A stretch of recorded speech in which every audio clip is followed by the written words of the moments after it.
Hello guys, welcome back to my YouTube channel. So आज हम ये रिश्ता नायरा कार्तिक के एपिसोड में देखेंगे कि हॉस्पिटल में सीरत कार्तिक को कहती है थैंक यू की भी जरूरत ना है, पैसे की भी ना है, तो फिर आप ही बता दीजिए, जिसकी जरूरत है वो कर दूंगी मैं आपके लिए। फिर कार्तिक झिझकते हुए सीरत को कहता है वो मतलब अगर अगर मैं कहूँ कि, फिर सीरत पूछती है कि, फिर कार्तिक सीरत को कहता है सॉरी मैंने भी आपको इतना कुछ कह दिया था गुस्से में। फिर सीरत कार्तिक को कहती है पर मैंने भी तो आपको कितना कुछ कहा, तो पिछला सारा हिसाब बराबर, अब आगे की बात करते हैं, कुछ है ऐसा जो मैं आपके लिए कर सकूं। फिर कार्तिक सीरत से कहता है मतलब अगर अगर तुम आप मेरे साथ, क्या आप मेरे साथ। फिर इतने में नर्स आती है और कार्तिक को कहती है सर ये दवा मंगानी है अम्मा के लिए, हमारे स्टॉक में खत्म हो गई है, गोल्ड मार्केट में जो होलसेलर है वहाँ मिल जाएगी, जल्दी से जाकर ले आइए। फिर कार्तिक वो पर्चा लेकर वहाँ से चला जाता है। उधर उदयपुर में हॉस्पिटल में कायरव की हालत बहुत ज्यादा बिगड़ती जा रही होती है। बाहर उसके परिवार वाले बहुत परेशान हो रहे होते हैं। फिर कार्तिक का डैड डॉक्टर से पूछता है डॉक्टर आपने तो कहा था उसकी तबीयत ठीक है, फिर अचानक क्या हो गया।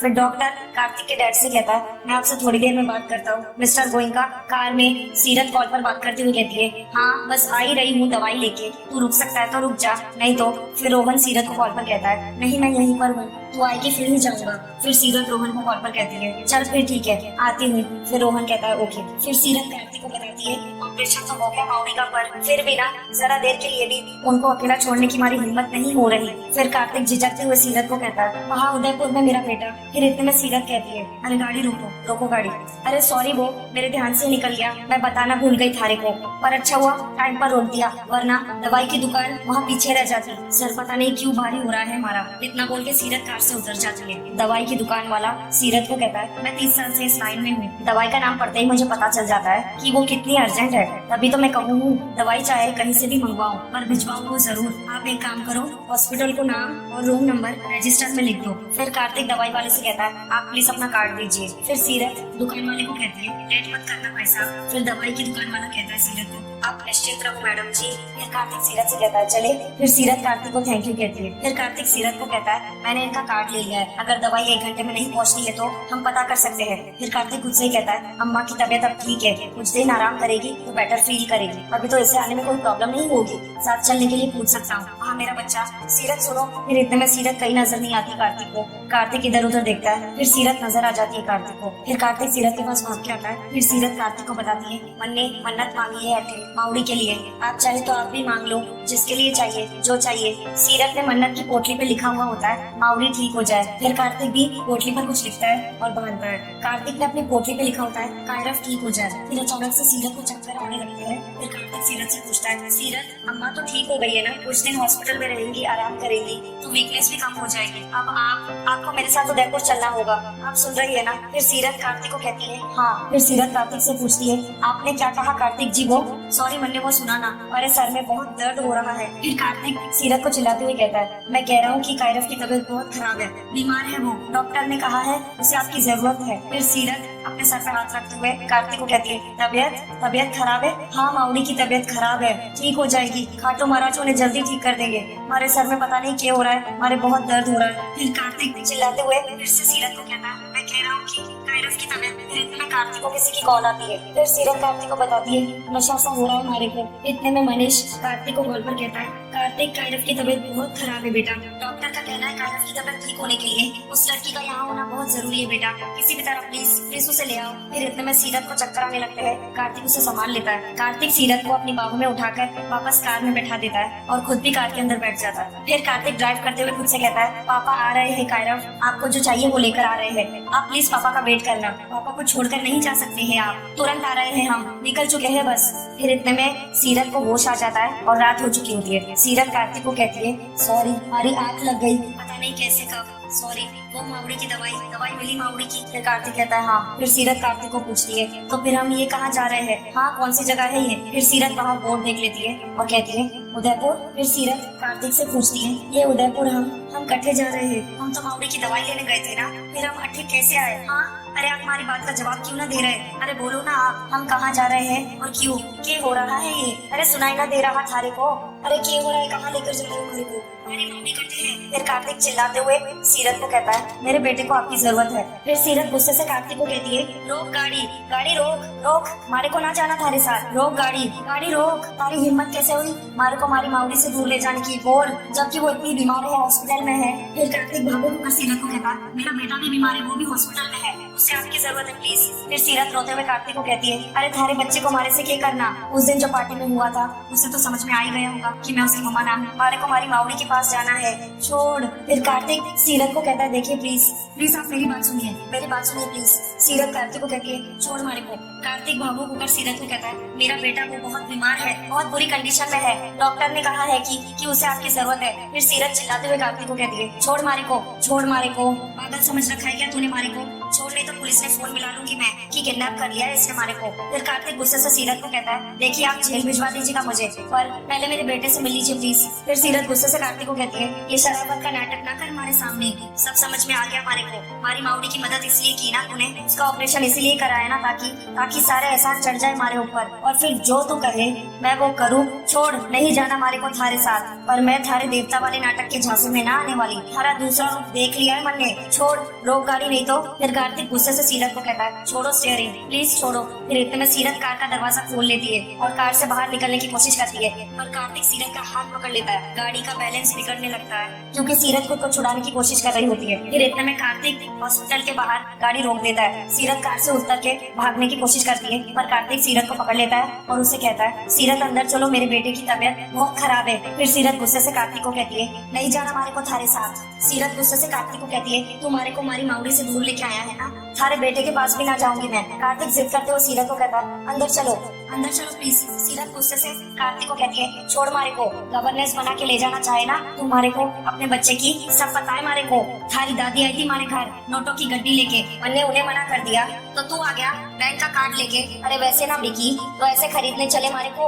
सीरत नाम है हमारा, पर थारे को ना मारी नहीं, हमारे सूरत की जरूरत है, पता है हमारे को। फिर कार्तिक सीरत को कहता है, सीरत प्लीज चलो मेरे साथ प्लीज, मेरे बच्चे को तुम्हारी जरूरत है प्लीज प्लीज। कार्तिक सीरत का हाथ पकड़ के ले जाने की कोशिश करता है, पर सीरत हाथ झटका के उसे गुस्से से कहती है, हमारी माऊली को भी हमारी जरूरत है, छोड़ मारे को। फिर कार्तिक सीरत को कहता है, सीरत प्लीज मैं हाथ जोड़ता हूँ तुम्हारे आगे, डॉक्टर ने कहा है क्योंकि उसे तुम्हारी जरूरत है, उसकी जान जा रही है सीरत, हर पल मर रहा है मेरा बच्चा, मुझे तुम्हारी जरूरत है सीरत, प्लीज मेरे साथ चलो। फिर सीरत गुस्से से कार्तिक को कहती है, कभी धक्के मार के निकाले हैं तो कभी हाथ जोड़ के हमारे को अंदर बुलावे हैं, थारे कौन से रूप पे विश्वास करूँ मैं?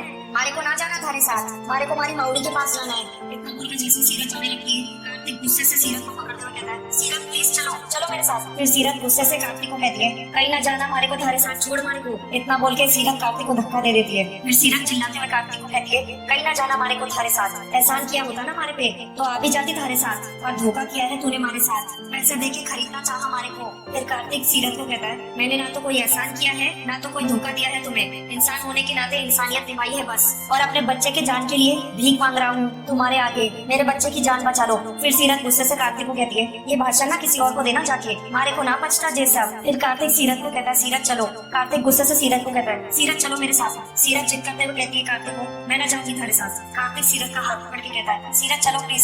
सीरत हाथ छुड़ाकर कार पर बैठ जाती है। फिर कार्तिक सीरत से पूछता है, सीरत क्या कर रही हो तुम? फिर सीरत गुस्से से कार्तिक को कहती है, होश में ना थी इसीलिए उठा के लाया था ना हमारे को, अरे होश में हाथ को लगा के दिखा, दूंगी एक पंचेश्वर। फिर कार्तिक सीरत को समझाते हुए कहता है, प्लीज मेरी बात समझने की कोशिश करो मेरा बेटा। फिर इतने में कार्तिक को कॉल आने लगती है। कार्तिक के फोन में पापा की कॉल आ रही होती है। कार्तिक भागकर हॉस्पिटल के अंदर चला जाता है। फिर सीरत कहती है, इसकी तो। फिर सीरत गुस्से से खुद से ही कहती है, समझ क्या रखा है इसके सारे परिवार ने मारे को, नींबू मिर्ची हूँ क्या जो हर आता जाता खरीद लेगा। हॉस्पिटल के अंदर कार्तिक भागकर अपने परिवार के पास आ जाता है। कार्तिक जैसे ही हॉस्पिटल के कमरे के अंदर देखता है, कायरव की तबीयत बहुत ही ज्यादा सीरियस होती है।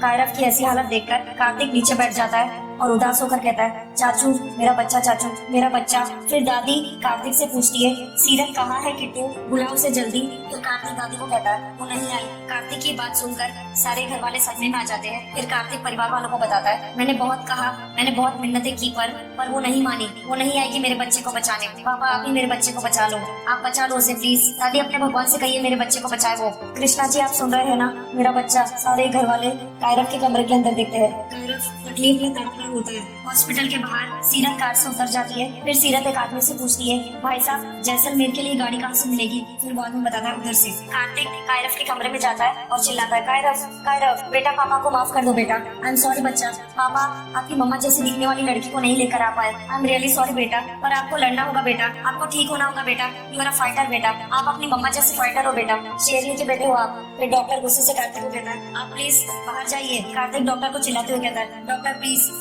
कुछ करिए। फिर कार्तिक कहता है, कायरव पापा वेट कर रहे हैं आपके लिए, आपको ठीक होना होगा कायरव। कायरव बहुत ज्यादा तड़प रहा होता है। फिर कार्तिक खुद से कहता है, पापा वेट कर रहे हैं ना आपका, आपको जल्दी से ठीक होना होगा। फिर इतने में कायरव की सांसें बंद हो जाती है। सारे घर वाले जैसे ही देखते हैं वो एकदम सदमे में चले जाते हैं। उधर बाहर सीरत खुद से ही कहती है, हमारा भी एक दिन आएगा, देख लूंगी तुम सबने, गिन गिन के बदले लूंगी तुम सबसे। कार्तिक छोड़ूंगी ना, सबने सबक सिखा के रहूंगी। मेरी कौम दीदी आपका भाव है हमारे पे, याद रखना जे बात। उधर हॉस्पिटल में कायरव के कमरे में डॉक्टर कायरव के दिल पर इलेक्ट्रिक शॉक देता है। फिर भी कायरव को होश नहीं आ रहा होता। उधर बाहर कार्तिक बुरी तरह रोने लगता है। कायरव मर चुका होता है और बाहर सारे घर वाले कायरव को देखकर रो रहे होते हैं। फिर इतने में सीरत आ जाती है कमरे में और कायरव के दिल पर अपना हाथ रखती है और उसे पुकारती है। कायरव सीरत को देखकर सारे घर वाले हैरानी से देख रहे होते हैं कमरे की तरफ। कमरे के अंदर सीरत कायरव को पुकारते हुए कहती है, कायरव कायरव बेटा देखो मम्मा आई है। कायरव मम्मा चाहिए थी ना बेटा, तो देखो मम्मा आ गई, अब आंखें खोलो। बहुत देर कर दी ना मैंने आने में, सॉरी बेटा,